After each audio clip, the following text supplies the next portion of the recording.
Assalamualaikum warahmatullahi wabarakatuh.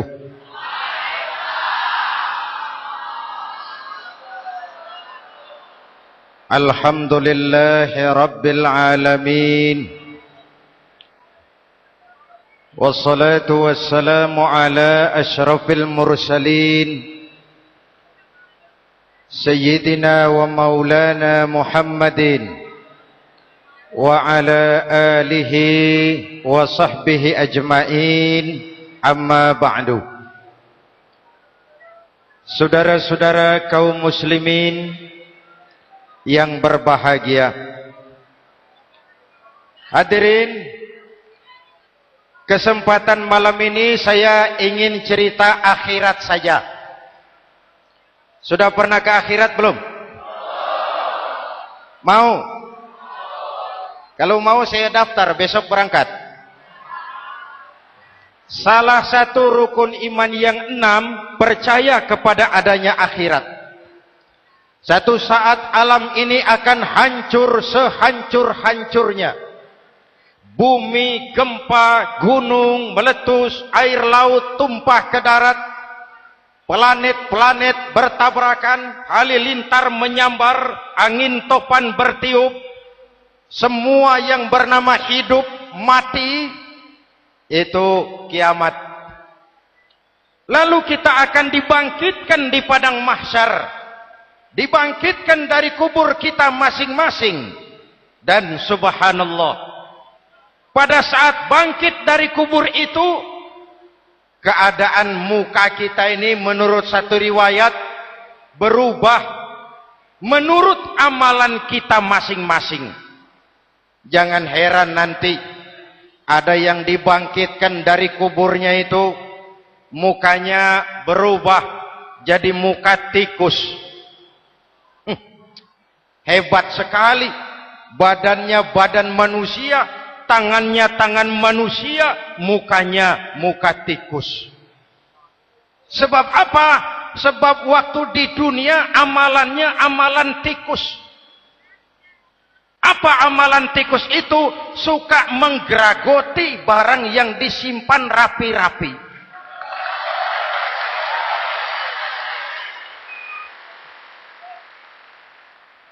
Itu nanti koruptor-koruptor yang menggeragoti uang rakyat, itu nanti bangkit mukanya muka tikus. Na'udzu. Saudara lihat, oh ini yang geragoti uang rakyat mukanya muka tikus. Ada lagi yang bangkit dari kubur, mukanya itu berubah jadi muka harimau. Kenapa? Waktu di dunia amalannya amalan harimau. Apa harimau itu? Mau menang sendiri, keras kepala, kupeh. Di mana ada hutan, rajanya pasti harimau. Padahal hutan belum pernah bikin pemilihan umum. Betul? Tapi harimau tidak peduli ada pemilihan umum atau tidak, saya raja hutan. Setelah naik jadi raja di hutan, harimau bukan melindungi rakyatnya, malah makanin rakyatnya.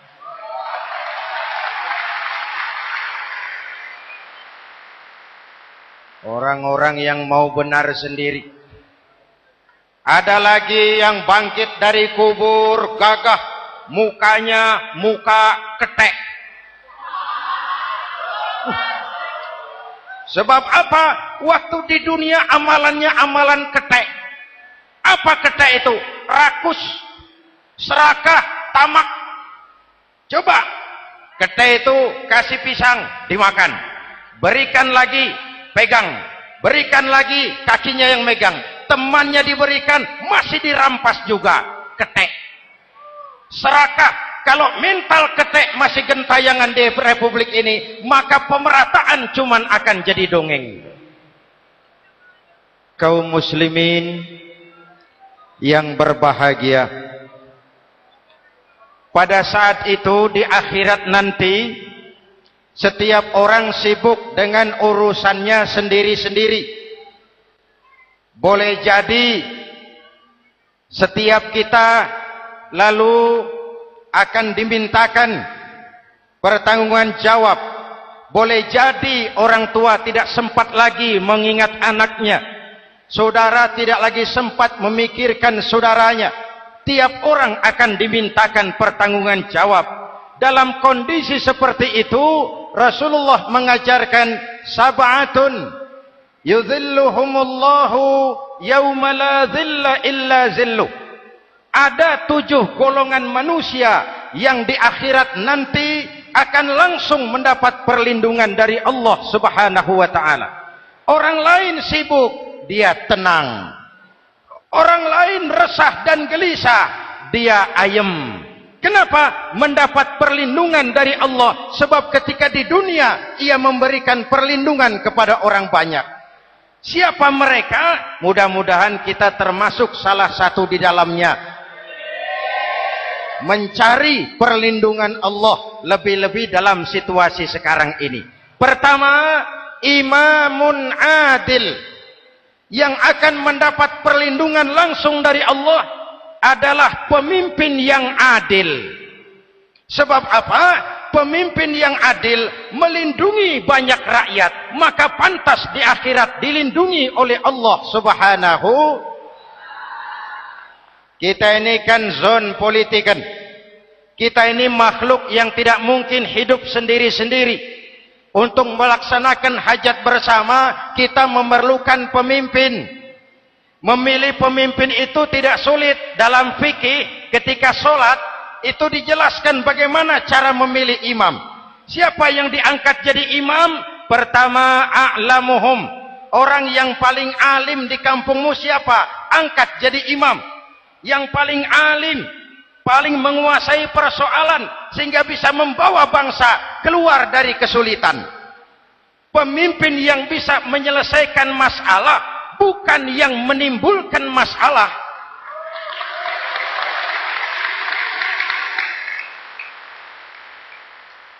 Apalagi kalau pemimpinnya jadi masalah, bagian dari masalah. Ini namanya pengurus jadi urusan.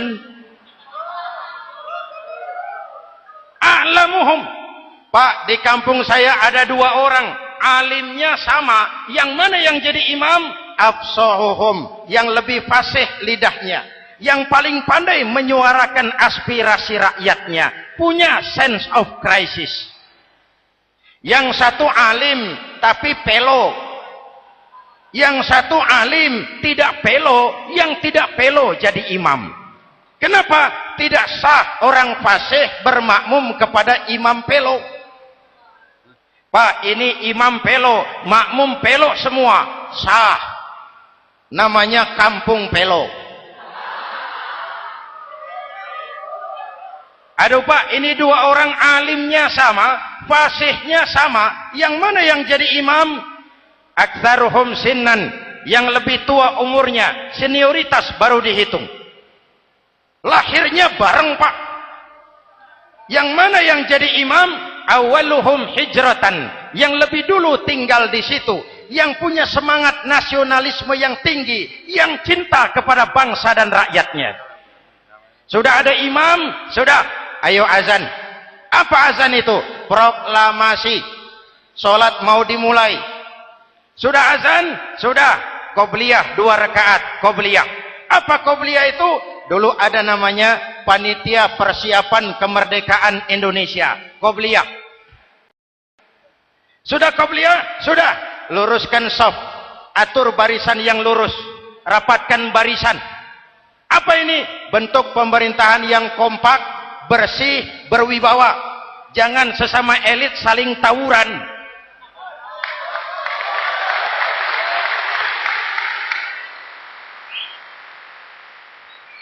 Luruskan shaf.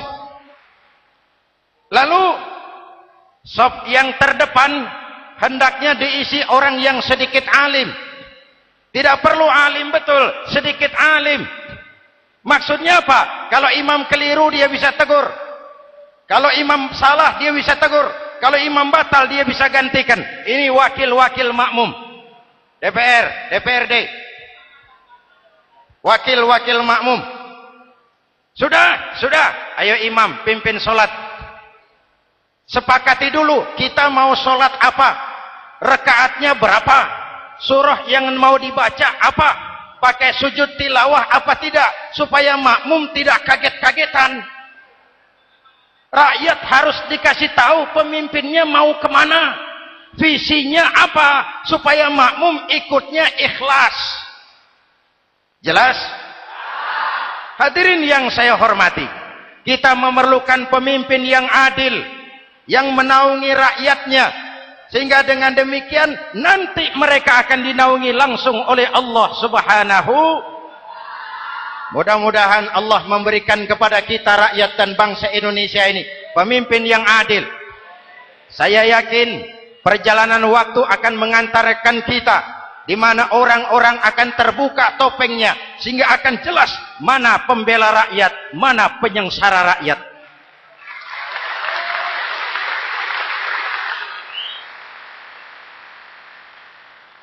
Lalu sebenarnya tiap kita ini kan pemimpin. Pak Lurah pemimpin di kelurahannya, Pak Camat pemimpin di kecamatannya, kepala suami pemimpin di rumah tangganya, anak muda pemimpin bagi dirinya, dan setiap kita akan dimintakan pertanggungan jawab tentang apa yang kita pimpin. Marilah setiap kita berusaha menjadi pemimpin yang adil. Satu. Yang kedua, syab nasya'a fi ibadatillah, anak muda yang tekun beribadah kepada Allah. Amin. Remaja adalah masa depan kita semua. Akan bagaimana Republik Indonesia, bahkan akan bagaimana Islam di Republik Indonesia 20, 30, 40 tahun yang akan datang, anak-anak kita jawabannya. Jelas? Maka menghancurkan Islam tidak usah menyegel masjid, tidak usah menutup pesantren, tidak perlu melarang pengajian. Cukup dengan meracuni remaja dan pemuda Islam, menjauhkan mereka dari agama dan ulama. Kalau mereka sudah jauh dari agama dan ulama, tinggal menunggu pergantian generasi.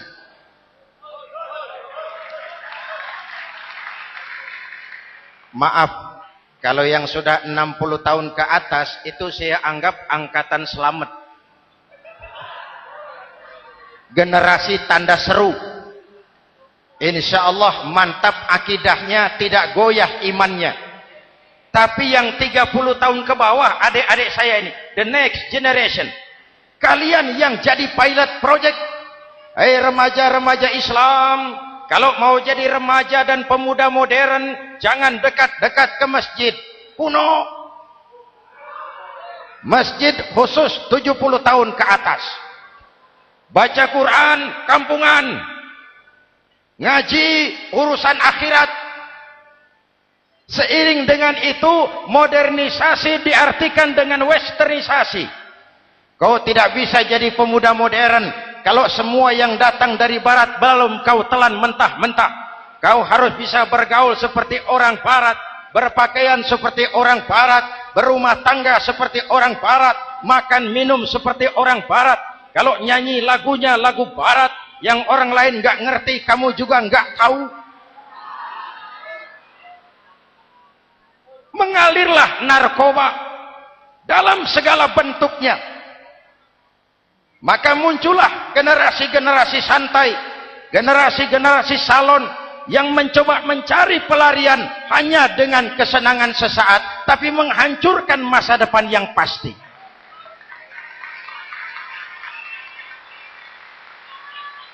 Maka mengalirlah free love, free sex, Samenleben, hidup bersama di luar nikah alias kumpul. Ya sama saja, kumpul kebo, kumpul embek itu sama. Hadirin yang saya hormati, kalau sudah hancur tinggal menunggu pergantian generasi. Oleh karena itu, adik-adik saya, para remaja, para pemuda, kalian harapan kami semua. Di pundak kalian Kami pertaruhkan hari depan bangsa dan negara ini. Hidup cuma putaran menunggu giliran. Ada saat datang, ada waktu pergi. Ada hari lahir, ada saat kembali. Ada hari dilantik, ada saat untuk menyerahkan jabatan. Hidup cuma sekadar menunggu giliran. Karena itu kepada kalian saya ingatkan satu ucapan orang bijak. Hai anak muda, berpikirlah kau di waktu pagi. Bekerjalah di waktu siang. Makanlah di waktu sore. Dan tidurlah di waktu malam. Berpikir di waktu pagi. Belajar mumpung masih muda. Bekerjalah di waktu siang. Amalkan ilmu itu setelah dewasa. Makanlah di waktu sore, hari tua tinggal menikmati hasilnya. Tidurlah di waktu malam, matilah dengan tenang. Kalau pagi kau tidak berpikir, nanti siang kau tidak akan bisa bekerja.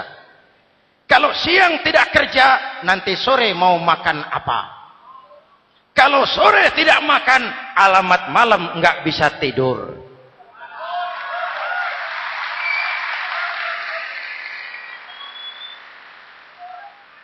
Kalau waktu remaja, waktu muda maunya santai-santai saja, dewasanya bingung. Kalau dewasanya bingung, hari tua terlunta-lunta. Kalau hari tua terlunta-lunta, matinya menteleng. Maka lebih baik makan singkong betulan daripada makan roti mimpi. Ayo, makan singkong betulan, makan roti mimpi, lebih bagus mana? Lebih bagus makan roti betulan. Kalau perlu, lebih baik sekolah sambil dagang koran, sekolah sambil parkir mobil, sekolah sambil semir sepatu, daripada petatang peteteng tanpa prospek hari depan yang ada artinya.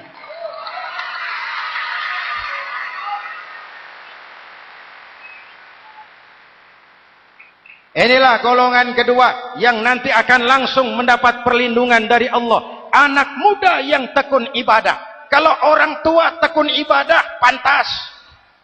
Orang tua rajin ibadah, tidak istimewa. Masya Allah Pak, itu orang tahajudnya hebat, wirid yasinnya mantap, puasanya luar biasa, zikirnya mantap.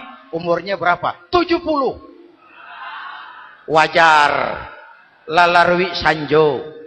Sudah larut senja. Kalau 70 masih jadi preman, kapan tobatnya? Tapi kalau ada anak muda, darahnya masih mengalir dengan panas, keinginannya masih sejuta khayal, dia bisa salurkan di jalan Allah, itu amat disukai Allah, dan itu akan mendapat perlindungan langsung dari Allah Subhanahu. Hadirin kaum muslimin di seluruh tanah air yang saya cintai. Sekarang kita sampai kepada golongan ketiga yang nanti dinaungi Allah. Itu siapa?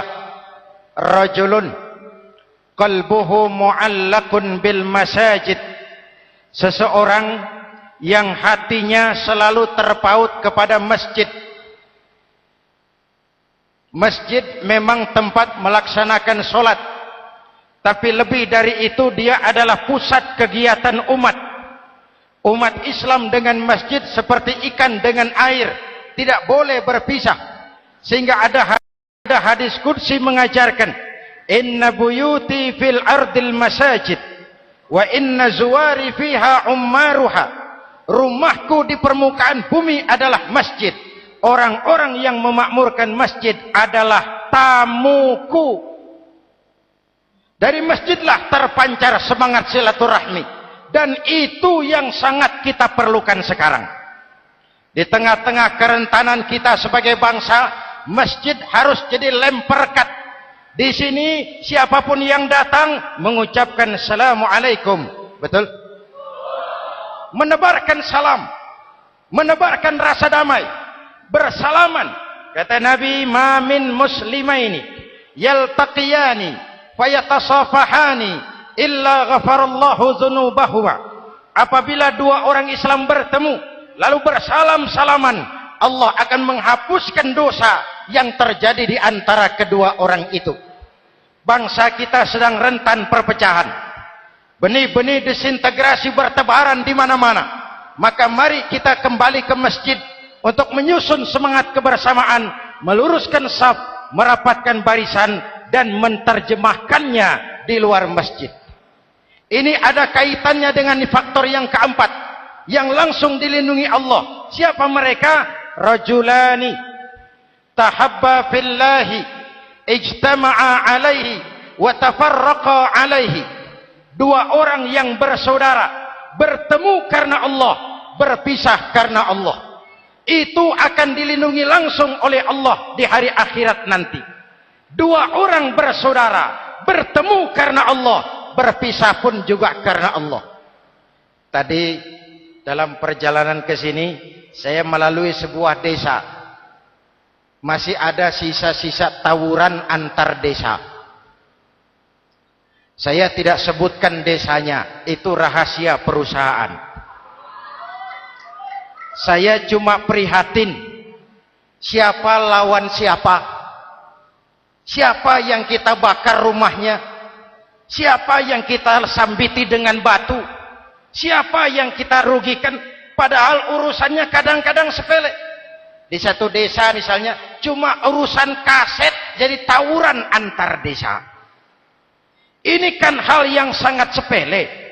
Padahal Nabi mengajarkan dengan keras, kalau dua orang Islam saling bertengkar, al-qatil wal maktul finnar. Yang membunuh dan yang dibunuh, dua-duanya neraka.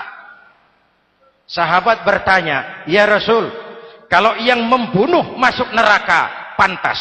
Kenapa yang dibunuh neraka juga? Rasulullah senyum lalu berkata, yang dibunuh pun sudah punya niat membunuh. Cuma keduluan dibunuh. Andai kata tidak dibunuh, dia yang akan membunuh. Mari kita renungkan, kenapa sebagai bangsa kita seperti tercabut dari akar budaya kita. Kita jadi beringas, kita jadi brutal untuk hal yang sepele. Yang satu teriak Allahu Akbar, yang lain teriak Allahu Akbar. Siapa lawan siapa? Dulu Bung Tomo teriak Allahu Akbar, musuhnya londo. Sayyidina Hamzah, Khalid bin Walid teriak Allahu Akbar, yang dilawan kafir. Abu Jahal, Abu Lahab, Abu Sufyan. Sekarang si Ali lawan si Hasan, Hasan Allahu Akbar, Ali Allahu Akbar. Siapa lawan siapa?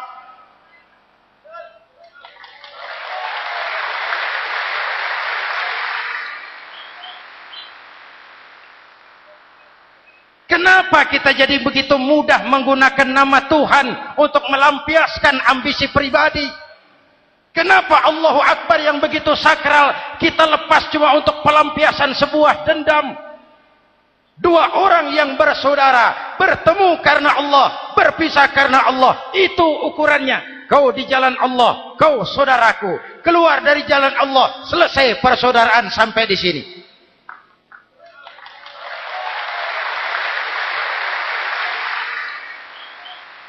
Hadirin, lewat mimbar ini saya kembali menekankan, mari kita pelihara kerukunan. Pertama, rukun antar umat seagama. Sesama muslim harus bersatu. Yuk, kita rukun yuk. Kita kompak yuk. Kita bersatu yuk. Sesama muslim, kaos boleh berbeda, boleh. Jaket boleh tidak sama, silakan. Paham politik boleh berbeda, boleh. Kau lewat sana, saya lewat sini, nanti kita ketemu di sana. Betul? Mari lapang dada menerima perbedaan, tetapi mengarah kepada satu tujuan yang sama. Walaupun bineka, kita ini tunggal. Seperti dilatih di masjid ini. Dua orang yang bersaudara, bertemu karena Allah, berpisah karena Allah. Hati-hati, di masyarakat sekarang ini kan lebih banyak tukang kompor daripada tukang lem. Tahu tukang kompor? hangati sana, panasi sini, bakar sana, sulut sini, terbakar kita, dia lari tepuk tangan. Udah capek kita rakyat diobok-obok, udah capek kita rakyat dialamatkan, dijadikan address. Semua kalau pidato demi rakyat, untuk rakyat, buat rakyat, padahal nggak pernah kenal sama rakyat. Kita cuma jadi alamat. Mari kita kokohkan akar kebersamaan. Kita sama-sama anak Ibu Pertiwi. Di negeri ini kita dilahirkan. Air negeri ini yang kita minum, udara negeri ini yang kita hirup. Kalian remaja, kalian pemuda lebih bertanggung jawab karena kalian anak Ibu Pertiwi. Hadirin yang saya hormati, maka tetaplah jaga semangat kebersamaan. Ini yang keempat. Yang kelima, rajulun zakarallaha khalian fafadat ainahu. Seseorang yang mengingat Allah dalam kesunyian lalu berlinang air matanya. Tengah malam, dikala orang sedang tidur, dia bangun munajat, gemersik tikar tersentuh tangan, laksana lambayan tangan malaikat maut datang hendak merenggut nyawa. Terbayang dosa yang pernah dia kerjakan, air mata berurai membasahi pipi tanpa terasa. Orang yang munajat semacam itu nanti langsung mendapat perlindungan dari Allah Subhanahu. Saya pernah baca hadis qudsi, merinding bulu kuduk saya mendengar hadis qudsi ini. Terbayang Indonesia saya, Indonesiaku, Indonesiamu, Indonesia kita semua. Apa kata Allah dalam hadis qudsi? Inni la ahammu bi'azabi ibadi. Kadang-kadang aku muak melihat tingkah laku manusia. Aku kepengen turunkan azab. Kalau azab turun di bumi, kita sudah merasakan banjir di mana-mana. Manado banjir, Sumatera Barat banjir, Jambi banjir, Bengkulu,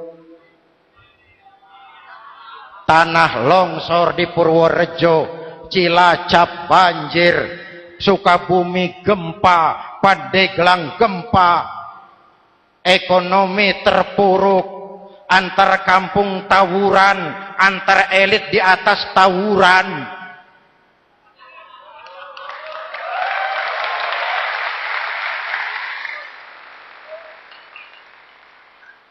Hutang numpuk.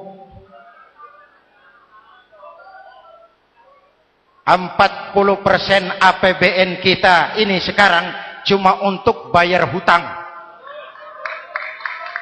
Itu pun dengan asumsi dolar 7.000, 9.000, artinya sekitar 50% APBN kita untuk bayar hutang. Untungnya sekarang ini yang agak menolong, harga minyak membaik di pasaran internasional. Hadirin yang saya hormati, ini lagi ngomong apa saya sih? Aku pengen turunkan azab, tetapi kata Allah, ketika aku melihat orang-orang tua yang sujud di keheningan malam, bayi-bayi tanpa dosa masih menyujud. Ada hadis qudsi mengajarkan, inna buyuti fil ardil masajid wa inna zuwari fiha ummaruha. Rumahku di permukaan bumi adalah masjid. Orang-orang yang memakmurkan masjid adalah tamuku. Dari masjidlah terpancar semangat silaturahmi. Dan itu yang sangat kita perlukan sekarang. Di tengah-tengah kerentanan kita sebagai bangsa, masjid harus jadi lem perekat. Di sini siapapun yang datang mengucapkan assalamualaikum. Betul? Menebarkan salam, menebarkan rasa damai, bersalaman. Kata Nabi, ma min muslimaini yaltaqiyani fayatasafahani illa ghafarallahu dzunubahuma. Apabila dua orang Islam bertemu lalu bersalam-salaman, Allah akan menghapuskan dosa yang terjadi di antara kedua orang itu. Bangsa kita sedang rentan perpecahan. Benih-benih disintegrasi bertebaran di mana-mana. Maka mari kita kembali ke masjid untuk menyusun semangat kebersamaan, meluruskan saf, merapatkan barisan, dan menerjemahkannya di luar masjid. Ini ada kaitannya dengan faktor yang keempat, yang langsung dilindungi Allah. Siapa mereka? Rajulani tahabba fillahi ijtama'a alaihi wa tafarraqa alaihi. Dua orang yang bersaudara, bertemu karena Allah, berpisah karena Allah. Itu akan dilindungi langsung oleh Allah di hari akhirat nanti. Dua orang bersaudara, bertemu karena Allah, berpisah pun juga karena Allah. Tadi dalam perjalanan ke sini, saya melalui sebuah desa. Masih ada sisa-sisa tawuran antar desa. Saya tidak sebutkan desanya, itu rahasia perusahaan. Saya cuma prihatin, siapa lawan siapa, siapa yang kita bakar rumahnya, siapa yang kita sambiti dengan batu, siapa yang kita rugikan, padahal urusannya kadang-kadang sepele. Di satu desa misalnya, cuma urusan kaset jadi tawuran antar desa. Ini kan hal yang sangat sepele. Padahal Nabi mengajarkan dengan keras, kalau dua orang Islam saling bertengkar, al-qatil wal maktul finnar. Yang membunuh dan yang dibunuh, dua-duanya neraka. Sahabat bertanya, ya Rasul, kalau yang membunuh masuk neraka, pantas. Kenapa yang dibunuh neraka juga? Rasulullah senyum lalu berkata, yang dibunuh pun sudah punya niat membunuh. Cuma keduluan dibunuh. Andai kata tidak dibunuh, dia yang akan membunuh.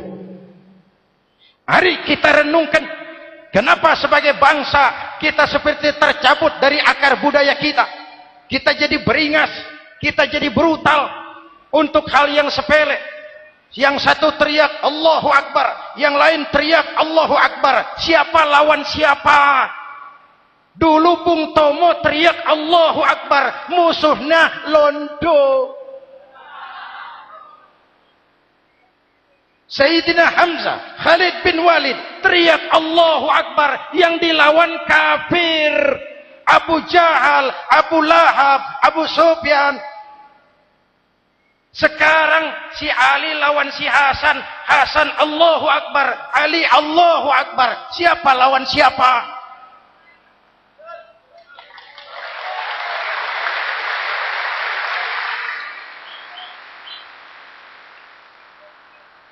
Kenapa kita jadi begitu mudah menggunakan nama Tuhan untuk melampiaskan ambisi pribadi?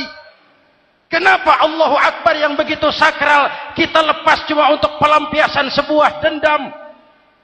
Dua orang yang bersaudara, bertemu karena Allah, berpisah karena Allah. Itu ukurannya. Kau di jalan Allah, kau saudaraku. Keluar dari jalan Allah, selesai persaudaraan sampai di sini.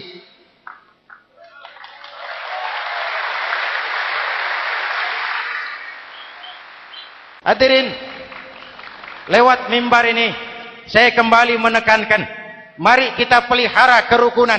Pertama, rukun antar umat seagama. Sesama muslim harus bersatu. Yuk, kita rukun yuk. Kita kompak yuk. Kita bersatu yuk. Sesama muslim, kaos boleh berbeda, boleh. Jaket boleh tidak sama, silakan. Paham politik boleh berbeda, boleh. Kau lewat sana, saya lewat sini, nanti kita ketemu di sana. Betul? Mari lapang dada menerima perbedaan, tetapi mengarah kepada satu tujuan yang sama. Walaupun bineka, kita ini tunggal. Seperti dilatih di masjid ini. Dua orang yang bersaudara, bertemu karena Allah, berpisah karena Allah. Hati-hati, di masyarakat sekarang ini kan lebih banyak tukang kompor daripada tukang lem. Tahu tukang kompor? Hangati sana, panasi sini, bakar sana, sulut sini. Terbakar kita, dia lari tepuk tangan. Sudah capek kita rakyat diobok-obok. Udah capek kita rakyat dialamatkan, dijadikan address. Semua kalau pidato demi rakyat, untuk rakyat, buat rakyat, padahal nggak pernah kenal sama rakyat. Kita cuma jadi alamat. Mari kita kokohkan akar kebersamaan. Kita sama-sama anak Ibu Pertiwi. Di negeri ini kita dilahirkan. Air negeri ini yang kita minum, udara negeri ini yang kita hirup. Kalian remaja, kalian pemuda lebih bertanggung jawab karena kalian anak Ibu Pertiwi. Hadirin yang saya hormati, maka tetaplah jaga semangat kebersamaan. Ini yang keempat. Yang kelima, rajulun zakarallaha khalian fafadat ainahu. Seseorang yang mengingat Allah dalam kesunyian lalu berlinang air matanya. Tengah malam, dikala orang sedang tidur, dia bangun munajat. Gemersik tikar tersentuh tangan, laksana lambaian tangan malaikat maut datang hendak merenggut nyawa. Terbayang dosa yang pernah dia kerjakan, air mata berurai membasahi pipi tanpa terasa. Orang yang munajat semacam itu nanti langsung mendapat perlindungan dari Allah Subhanahu. Saya pernah baca hadis qudsi, merinding bulu kuduk saya mendengar hadis qudsi ini. Terbayang Indonesia saya, Indonesiaku, Indonesiamu, Indonesia kita semua. Apa kata Allah dalam hadis qudsi? Inni la ahammu bi'azabi ibadi. Kadang-kadang aku muak melihat tingkah laku manusia. Aku kepengen turunkan azab. Kalau azab turun di bumi, kita sudah merasakan banjir di mana-mana. Manado banjir, Sumatera Barat banjir, Jambi banjir, Bengkulu, tanah longsor di Purworejo, Cilacap banjir, Sukabumi gempa, Pandeglang gempa, ekonomi terpuruk, antar kampung tawuran, antar elit di atas tawuran.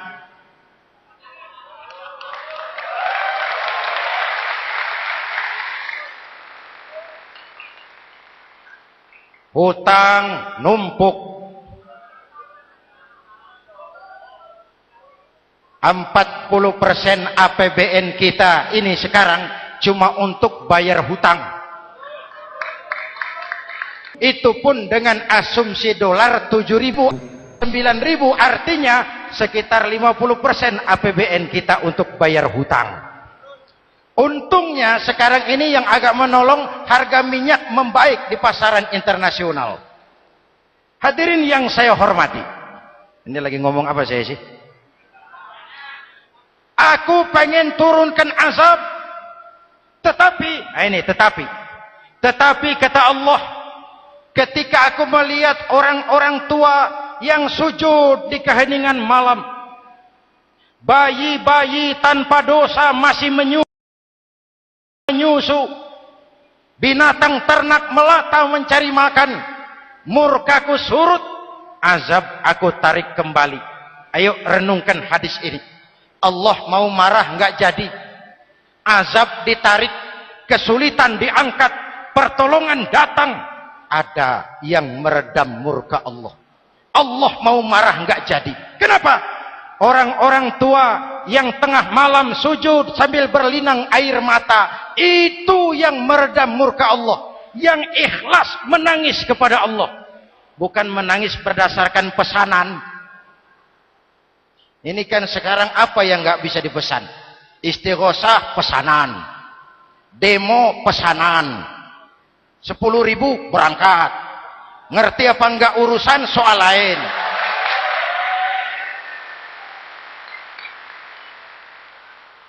Jadi bukan demonstran, pekerja demo. Orang tua yang ikhlas nangis kepada Allah di keheningan malam, kita hutang jasa kepada orang-orang tua yang ikhlas seperti itu. Itu yang menjaga keselamatan bangsa. Allah mau murka nggak jadi. sepanjang masih banyak orang-orang tua yang sujud di tengah malam. Amin. Yang kedua, bayi tanpa dosa masih menyusu. Tanpa dosa. Binatang melata mencari makan. Sekarang bagaimana kesulitan, gak mau panjang.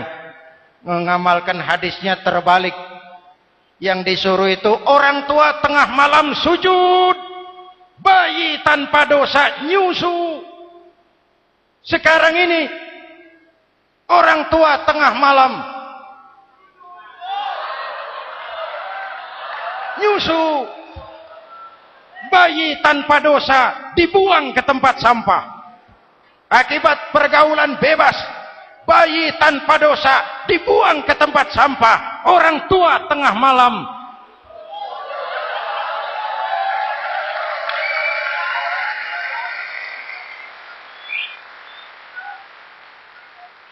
hadirin.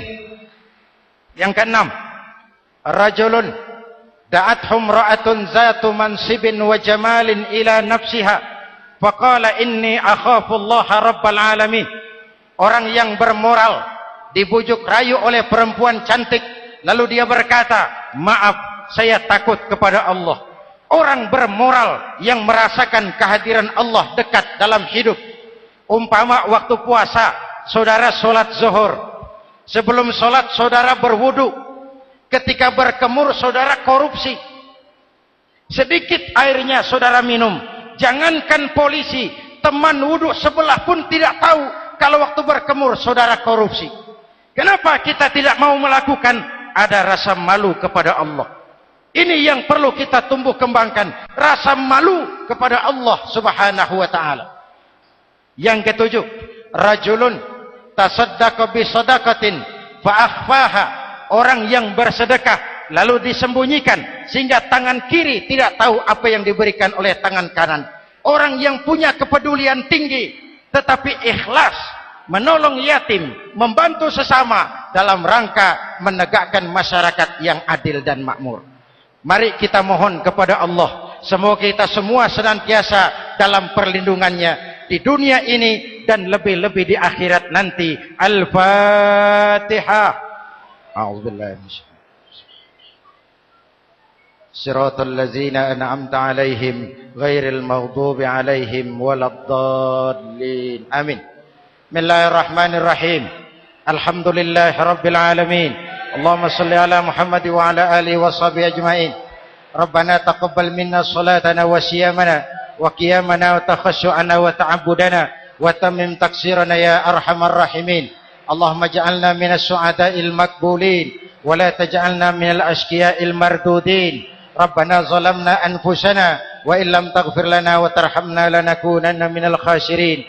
Afdalu ma qultuhu ana wan nabiyyuna min qabli la ilaha illallah.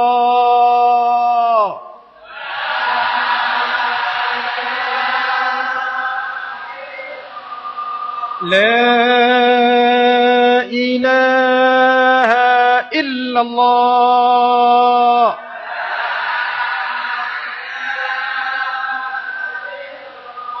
Muhammadur Rasulullah.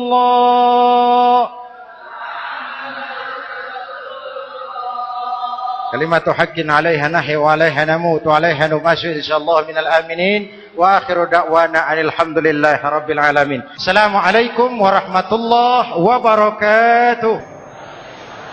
Ya Sayyidi ya Rasulullah.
من له الجهر عند الله يا سيدي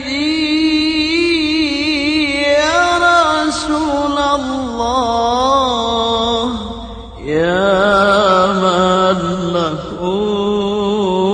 الجهر عند الله إن المسيئين قد جاءوا لذنبي يستغفرون الله